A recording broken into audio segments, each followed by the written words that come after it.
morning. It's Monday morning, and that means McCollum on Business coming your way here early. 7 a.m. is when we get started here live. Of course, catch us on demand later in the day as well. We usually get this posted by 8:30 here as well. And for the next 30 minutes or so, well, I'm your host, Stephen McCollum. I'm going to get you updated on what's happening after just another eventful weekend around, well, the national scene, international scene, oil, for instance, with that Iran war, which affects our business worlds. We'll get you the latest updates there. What's happening with oil this morning, the market watch, stocks we're paying attention to, plus local and national stories that you need to know.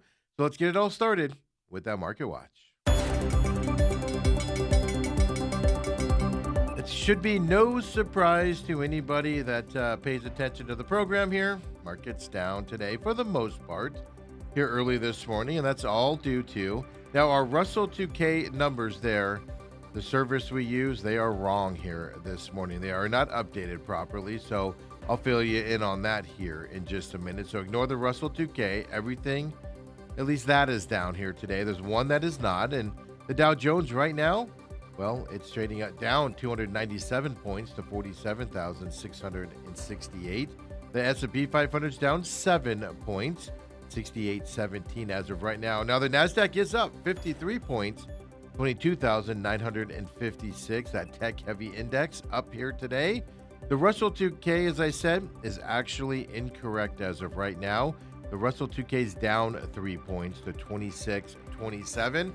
That's the service we use. There must be, like that NASDAQ link that they said they were trying to fix and obviously haven't done so yet. Well, the Russell 2K is also incorrect this morning. So down 2 points to 26.27 for the small cap index. Bitcoin, well, it's still above 70,000. Has come down over the weekend, but 71,588 right now for Bitcoin as well here on this Monday.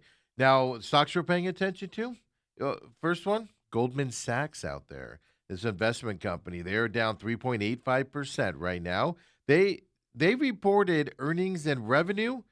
Well, they beat Wall Street's expectations in their first quarter reporting, and they're still down 3.94%, even though they beat it as well. They had record equity trading and stronger investment banking revenues.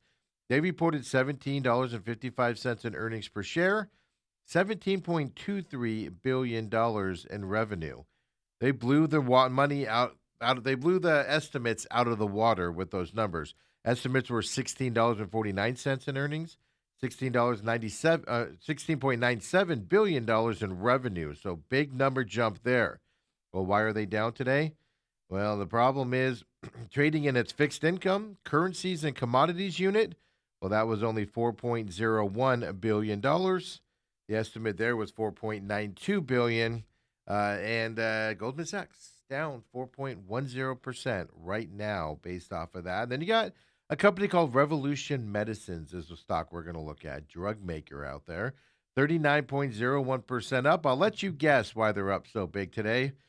Yeah, they had a drug here that succeeded in a phase 3 trial, which is the last one before you get government approvals. Well, this drug is for pancreatic cancer, and it was a successful testing there in that phase 3 trial. They said that the daily pill, I'm not even going to say the name of it. It's too long, but it starts with a D. Well, they led patients to live 13.2 months versus those who use chemotherapy who only live 6.7 months with pancreatic cancer. So 38.93% increase for Revolution Medicines based off of that successful drug trial there, phase 3 trial for this company. And then there's Best Buy. Speaking of Goldman Sachs, they downgraded Best Buy to sell. Yes. So obviously causing shares of Best Buy to go down 2.93% here today. Here's their exact quote. While Best Buy will likely see a benefit to same-store sales from pull forward of PC demand and higher tax returns in Q1, we think there will be a risk to sales post Q1 because higher memory costs start to work their way into the price of laptops and computers. So Goldman Sachs downgraded to sell at Goldman. Well, they're down 2.89% right now based off of that news as well. And when we come back later on and look at stocks, we're going to look at Toll Brothers, Pulte Group, Obviously, some builders there, right? And then Palantir in the news here this morning. We'll take a look at them also coming up. But obviously, the big stories this morning that happened over the weekend. Well, crude oils they're surging again here this morning. This is all because the U.S. Navy. Well, the blockade was supposed to start at 10 a.m. Eastern time, 7 a.m. our time here in Phoenix. Well, so that should be happening now. But that blockade, to Iran's ports, all because these peace talks failed over the weekend. So, what did oil do today? Well, this is why the market is trending down here today so far. U.S. crude oil futures, and I can tell you right now, well, the futures were up 8%. Well, that's pretty much what's happened after the markets opened as well. So it's at $104 per barrel as of right now. The international Brent mark, the Brent oil, well, it advanced more than 7%. It's at 102% right now as well. So obviously, oil prices putting pressure on the market, along with the ceasefire not going through. A lot of question marks around the stock market here today as well as we go into this Monday. And it's all because, for a little bit more detail, the U.S. Well, it should have started by now, right? But they are doing the blocking the ships from entering and exiting the Strait of Hormuz. So they're trying to ratchet up pressure on Iran to open that route because peace negotiations did collapse over the weekend. President Trump announced a plan Sunday on True Social, where presidents announce things these days. He slammed Iran for refusing to give up its nuclear ambitions, then even accused Tehran of world extortion. He put that in all capitals by continuing to throttle traffic through the Strait of Hormuz. So now this U.S. blockade, like I said, it's supposed to start at 10 a.m. Eastern, 7 our time. It's going to apply to any and all ships trying to enter or leave the Strait of Hormuz. Now, to clarify that, the U.S. Central Command came out later said American forces will not impede freedom of navigation for vessels transiting the Strait of Hormuz to and from non-Iranian ports. So the focus is going to be on those ships that are going to Iran ports here this morning with this blockade, obviously putting pressure on the market here this morning, which not a shocker, right? Going into this week, that the stock market is down. Here we get some other news. We got this reporting on Friday, right? In terms of the inflation report going up. Not a surprise with the war happening. But now, reading more into this report, well, we find out pay gains, they're about to be overtaken by price increases, which means things are starting to get more expensive than what you actually make out there in relative terms. So last month, prices rose 3.3% on an annual basis. This was all that reporting out on Friday we talked about here at McCollum on Business. So it is edging toward 3.5% yearly growth, which means average hourly earnings for March. So we're looking at a 2.2% difference here between inflation and yearly growth, seen in average earnings for March of 3.5%.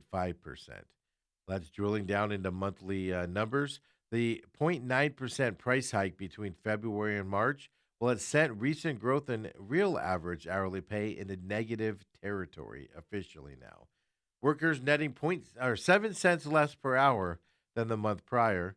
And it's all mainly because of gas prices spiking, is what is causing you to go negative here. The mismatch between prices and pay, it's being felt unequally, which in basically in your wage category is where it's being felt unequally. So an analysis from Bank of America Institute, they found that among high income households, the after tax wage growth chart changed ahead by 5.6% in March. That was compared to the previous year. For low and income households, gains were 1 and 2% for them, falling especially short of recent price increases. So obviously, the wealthy surviving this a little easier than the rest of us out there. All of this could eventually weigh on spending. With obviously, if things become more expensive, your wages aren't keeping up to it. You're going to cut back on spending out there, which we're seeing a lot of people do already, but it's going to continue to happen also. Now, in terms of the tariff side of things, some interesting things happening out there. We'll have to see how it goes out there. Ford Motor Company, well, let's just say all U.S. automakers right now but Ford's leading the charge. They've all asked for relief from aluminum tariffs, all because of a fire at a major American factory. And that fire has created supply bottlenecks for vehicles. But the Trump administration, they've not listened to the requests and haven't acted on them at all. The requests have come in recent weeks. Now, the Ford asking the government for relief from duties at least until the novelist aluminum rolling plant over there in Oswego, New York. Well, they need that to return to full service because they had two fires last year. Why are there so many fires at this aluminum plant, right? The Oswego facility, which is the world's largest domestic supplier of aluminum sheets for the U.S. automotive industry, it's likely to remain offline until at least this June. So obviously, Ford and the manufacturer struggling a little bit to get these aluminum in, asking for some relief. Well, the Trump administration isn't paying attention to that request as of now, and that way they can obviously buy aluminum from external sources and import them in is what they are looking to do. Now, a federal judge on Friday, as a follow up here, came out and issued an emergency restraining order. Or he extended the emergency restraining order, all on that big merger, the $6.2 billion merger between Nexstar Media Group and Tegna. He extended it for 1 week because he's deciding whether a longer block on the deal is actually needed. Eight state attorney generals, if you remember, and DirecTV sued to block the merger between these two companies. Now, they are the local television giants, so they control many local, uh, several here in the Valley as well. But they sued, arguing that it would raise consumer prices and even harm local journalism. So they went and asked the judge, his name is Judge Nunley, he's up in Sacramento, California, to halt the merger until the antitrust lawsuit is resolved. Nexstar's attorneys say the deal will lead to expanded local journalism and programming, not a reduction. Well, positions will be eliminated if they do merge here. So that's interesting comment. Nunley extended the temporary restraining order, or Judge Nunley, I should say, until April 17th. He said the extension would give him time to prepare a ruling on whether a long preliminary injunction is needed. The judge also modified the order so both companies could take reasonable steps to handle regular business matters, things like meeting federal debt reporting, deadlines, the things they need to do as a company. So if you remember, this deal was announced last year and it has been approved by the FCC as of a few weeks ago. It could create a company that owns 265 television stations in 44 states, and then including the District of Columbia. Most of them local affiliates of one of the big four national networks. So, that's ABC, CBS, Fox. I'm forgetting one. NBC is the other one as well out there. So, judge putting a temporary restraining order on the merger while the antitrust lawsuit, at least on the state side, rolls through. And remember that lawsuit here with Ticket Giants? There was one with Ticketmaster with their parent company, Live Nation. Then StubHub's been wrapped up into a bunch of them as well. And we told you about a lawsuit against StubHub a few weeks ago. Well, kind of been settled because StubHub is going to refund $10 million to consumers and even revamp how it displays ticket prices. Well, the FTC accused StubHub of deceptively advertising live event tickets, and they also didn't fully disclose mandatory fees up front. So the quote from the FTC is the commission's fees rules makes it very clear that the total price of live event tickets must be disclosed up front to enable consumers to make fully informed purchasing decisions. Price transparency is essential to a free and competitive marketplace. Today's settlement underscores the Commission's commitment to ensuring that consumers pay the price they are promised. Yeah, there's nothing more annoying than going, oh, I can get tickets for $50, and you walk out at $300 for one ticket off of a $50 price. The company had advertised ticket prices on its website during a 3-day stretch last May. And then that 3-day stretch, they didn't clearly and conspicuously disclose up front how much consumers would actually pay, including all the mandatory fees. It was just a 3-day window. They didn't do it because it was for a specific event coming up. A StubHub spokesperson obviously said the company disagreed with the FTC's view of the case, and it is refunding the portion of affected buyers' fees to address the agency's concerns. So that's nice of them to just do the industry's concerns. Here over the weekend, you might have been someone that saw this movie. I have not seen it yet, actually. The Super Mario Galaxy movie. Yeah, it's still having outrageous success at the box office, and it's just finished up its second weekend in theaters. Now, this is a Universal and Illumination movie, obviously a sequel. It added $69 million from the 4,200 theaters in the U.S. and Canada. Now, studio estimates come out on Sunday night. That's where we get these numbers. So it's running domestic total as of Sunday night, $308.1 million. Its global total, $629 million. That's an amazing overall number because remember, a lot of kids buying tickets to this movie, which means lower pricing here. It's not all adults. So the that's a big number with those cheaper, quote unquote, cheaper tickets. And if you've been in the movie theater, you know they're not that much cheaper. But it is a 48% drop from the film's first weekend in theaters. Now, that's a small decline for a blockbuster, believe it or not. But the growth here, the gap between this movie and the first movie, well, it is a big gap here. The first one was wildly more successful.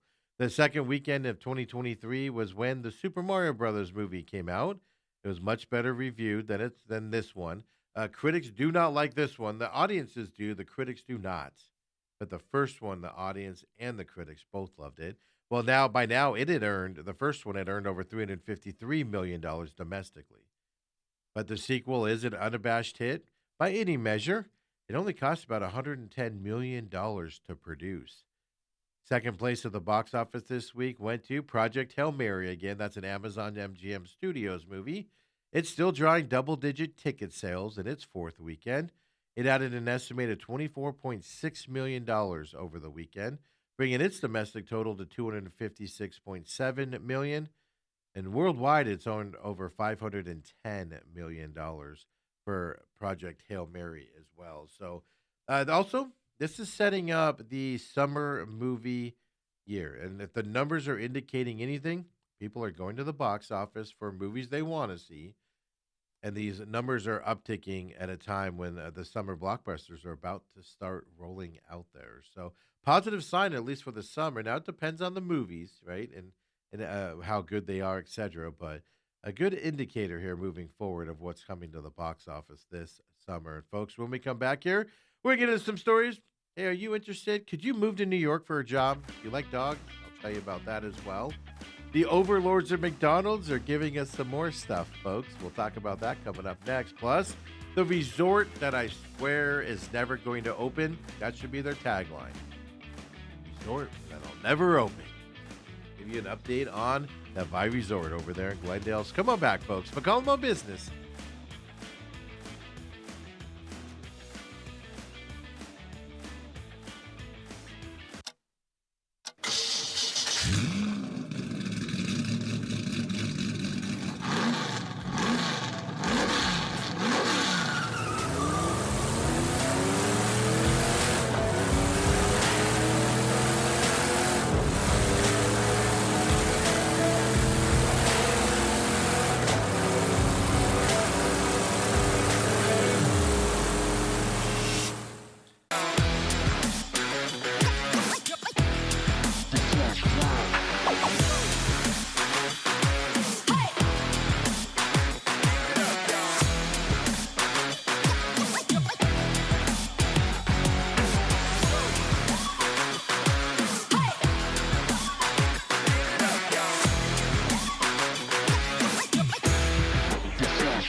And we're back here, McCollum on Business, here on this Monday.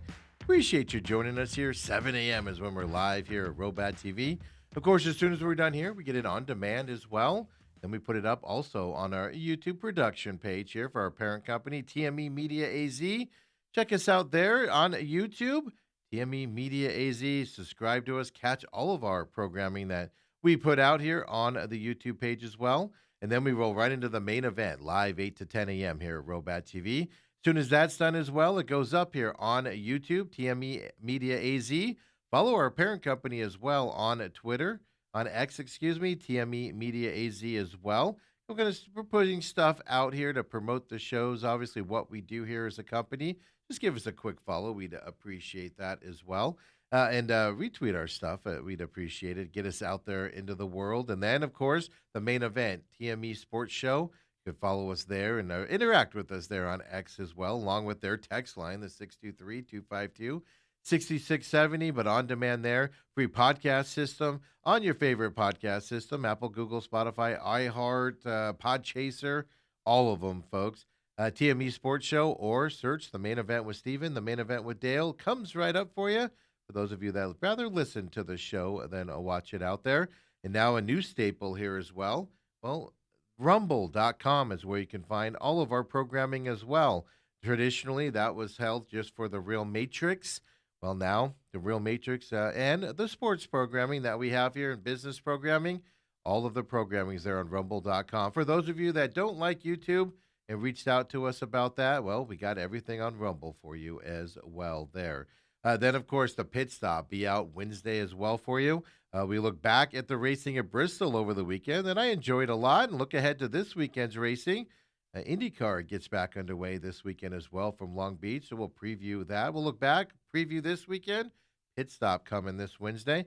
Catch us, of course, on the YouTube or Rumble page, TME Media AZ, or rumble.com/user/TME Media there on Rumble in order to find the programming. Pit Stop, do you have an X account as well? The Pit Stop Talk there on X. And then, of course, that comes out on Wednesdays. And then the Real Matrix every Friday, 10 a.m. Last week's episode is up and available. Free podcast systems. Just search the Real Matrix, Angry Patriot. It pops right up. And, of course, there on Rumble as well is where you can catch the full episodes for you. There on rumble.com/user/TME Media AZ. There's channels involved there and things, but you'll see it once you get on to that as well. And folks, we appreciate you joining us here for all of our programming out there. And look, let's get right back into that Market Watch. Yeah, nothing shocking. I mean, the market's doing better than we thought it would be, to be honest with you, here this morning with all the news. The blockade has started. According to all the pages I see, U.S. begins blockade of Strait of Hormuz is the headlines on all the business sites. But Dow Jones right now down 267 points for you right now. I'll tell you this. I'll give you a little preview. The service we use is a little bit delayed from the actual markets. S&P 500, it's showing you it's down 8 points right now. Well, I can tell you it's actually on the positive. 0.89 is what it's at right now. So when this delay kind of wraps up here, it's about a 10-minute delay, I believe. Well, you'll see the S&P 500 basically even here this morning as of right now. The NASDAQ is up 36 points to 22,939. The Russell 2K number that you see there is incorrect in terms of the up amount. It is at the 2640, but it's only up 6 points here today. Something going on with the links here, according to TradingView, who's what we use to put out this service. And then there's Bitcoin, 71,703 right now for Bitcoin. So there is a little bit of a sell-off happening today. A little bit of a buyback as well as the day has gone on. Like the blockade began and the market's kind of moving up a little bit as we're looking at that. And we'll have to keep our eyes on that. It's going to affect the market a ton here with how that blockade goes. And another thing being affected here, right, with interest rates and everything, well, the home builders. So let's look at our first stock, Toll Brothers out there. Well, here's what's going on with these couple stocks we're going to look at right now. Toll Brothers right now is down 0.23%. And it's all because of the sell-off that's kind of happening on the market. A little bit of a buyback, but a big sell-off. was down in pre-market trading or was up in pre-market trading. But Evercore ISI, that investment company upgraded Toll Brothers and Pulte Group, by the way. So you can throw Pulte Group up here for me.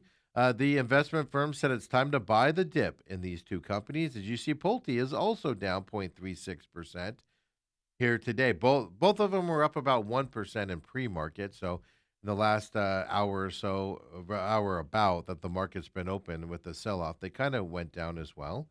But Evercore ISI says that the bad news is already priced into these two companies, and both Toll Brothers and Poultry Group could manage macroeconomic headwinds better than some of their peers.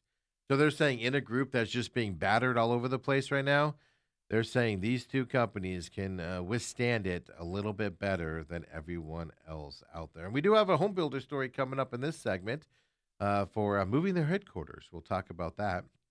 Palantir's the last stock we're going to look at right now. Well, interesting here for Palantir. It's up 2.81% here today. Yeah, last week as a whole, 13.4% sell off last week. So last week, the concerns, and we told you about this, could be a lot of AI companies or software companies were negative last week. The hardware companies were positive. Well, there were concerns last week that artificial intelligence will disrupt software companies' business models. And it was last week, 13.4% sell off was the stock's worst week since April of 2025. So it's up 2.85% here today. So maybe this is a buyback week here of Palantir after last week's 13.4% sell off is kind of the question. And now, before we get into some local stories here, I just wanted to make you aware of this in case you love dogs. You've always wanted to live in New York, for instance. Well, there's a New York company. It's looking to hire two people. And you're going to make decent, pretty good money actually doing it. Not even decent, good money for what you're required to do. Yeah, Spot and Tango. That's the company. They're a dog food subscription company, but they're looking to hire a person to smell dog's breath. And then another person to accept dog's kisses. Yes, folks, those are real. The contract jobs pay up to $1,000 an hour. Yeah, the roles center on the company's Pup Gum, which is a dental. They sell this product. It's a dental chew that aims to freshen dog's breath at the source. So hopefully the gum works, right? The workers will interact with dogs in New York City's dog parks. This is where you'll do your job. There, they will evaluate dogs' breath or kisses and document their findings. The job postings do not say how many hours the new hires will work, right? Because it's $1,000 an hour. Does that mean you work an hour a week? Right? 'Cause I mean, yeah, it's good money an hour, but if you're not working very much. But there you go, folks. Wanted to make you aware of a New York job base. The case, well, one, you live back there. We see those of you in the back in the East Coast there watching the program every day. You know, for you, if you're out here in the West and you've always wanted to try New York, there you go. There you go, job for you. Hey, the resort that's never going to open out there in Glendale, Arizona, across from the football stadium. I was out there at the Rattlers game on Saturday night doing my workout there, and woo-wee, that resort hasn't been touched, it looks like. And now the long delayed resort, well, they keep delaying it, and the opening now looks to be extended. There's a shocker, even more. The $1 billion Vive Resort out there. It was originally set to open way back in 2023. It faced several development delays, and as they claim. And last year, officials removed any mention of an opening date from the Vive website. And they said then that the opening date would be announced 9 months in advance. Do the math, folks. The end of this year is now more than 9 months away. So people did some research. And it appears the resort is going to go another year without being opened. 3 years delayed, folks. Now, I found this story here from Arizona's Family. They reached out to VI officials about a potential opening date. A spokesperson said, quote, "There is no change in our public statement," unquote. Now, if you go to the actual website there, and it says resort jobs opportunities will be posted as an opening date draws closer. But it also echoes the statement that an opening date would be announced 9 months before the actual opening. It's There's two things happening here.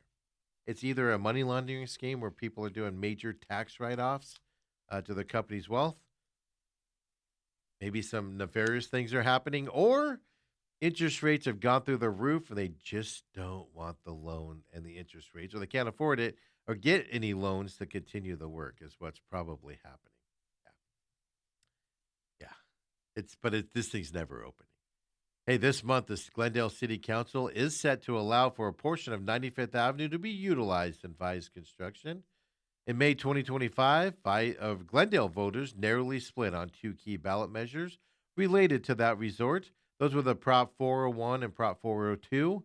They focused on that 10 acres of property being built near the property itself. Prop 401 would have allowed for the construction of office buildings and a parking garage as part of the project. Well, voters in Glendale did reject that ballot measure. But they did claim victory in Prop 402. Voters did push that one through. That proposition changed the zoning rules to allow commercial development on the land. And I don't know, can Glendale voters vote on if they could just finish the project? Can we vote? Can they vote on that? Never opening, folks. Hey, with summer approaching, we know it's going to a lot of people work outdoors. We're going to be spending a little bit of time outdoors, and Arizona will strengthen guidelines to protect workers from heat exposure. Yes, out on the job.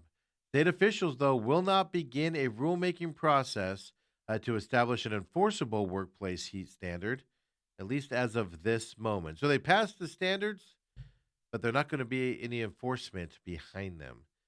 You know, the state has never had regulations to require specific protections from heat in workplaces, even though we've obviously always been hot.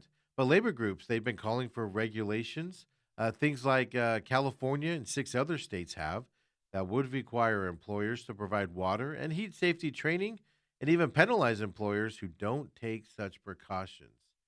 If you remember, Governor Katie Hobbs last year convened a task force to make recommendations to the Industrial Commission of Arizona around workplace heat safety. That task force submitted their recommendations in December. The Industrial Commission reviewed the plan during a meeting last Thursday.